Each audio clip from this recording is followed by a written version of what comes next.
হলো সিস্টার, বাচ্চার ওজন কম আছে নাকি? হ্যাঁ রিনাদি, 2 কেজির কম আছে। কি হবে রিনাদি?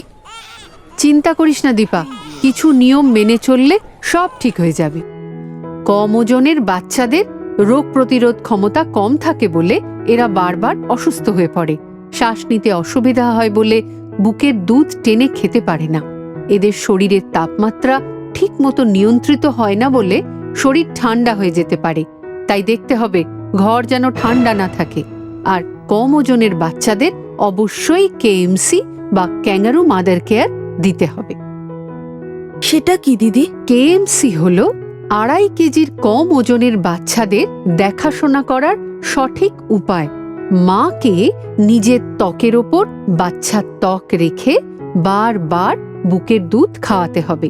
পরিবারের যে কোনো সুস্থ ব্যক্তিও অবশ্য দিনে যতবার সম্ভব এই পরিষেবা দিতে পারে, তবে তার আগে ভালো করে হাত ধুয়ে নিতে হবে।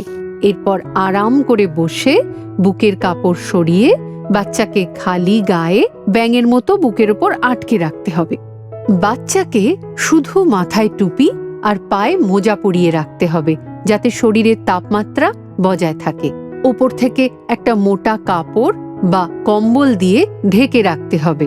তবে হ্যাঁ, বাচ্চার নাক মুখ যেন খোলা থাকে, যাতে শ্বাস নিতে পারে। দিদি, ক্যাঙ্গারু মাদার কেয়ার কি দিতেই হবে? হ্যাঁ, কম ওজনের বাচ্চাকে কমপক্ষে 6 থেকে 8 ঘন্টা কেএমসি দিতেই হবে। এতে বাচ্চার সাথে একটা সম্পর্ক তৈরি হয়, মায়ের দুধ খাওয়ানোর ইচ্ছা জাগে, বুকের দুধ হয়, বাচ্চাও বুকের দুধ খেতে চায়। বাচ্চা সুস্থ থাকলে তো তোমাদের রোগের পেছনে খরচও কম হবে। দারুণ ব্যাপার দিদি, আজ থেকেই শুরু করব। বাচ্চার ওজন 2.5 কেজি না হওয়া পর্যন্ত কেএমসি চালিয়ে যেতে হবে। কমপক্ষে বাচ্চার জন্মের পরের 28 দিন করতেই হবে। এই সময়টা খুব গুরুত্বপূর্ণ।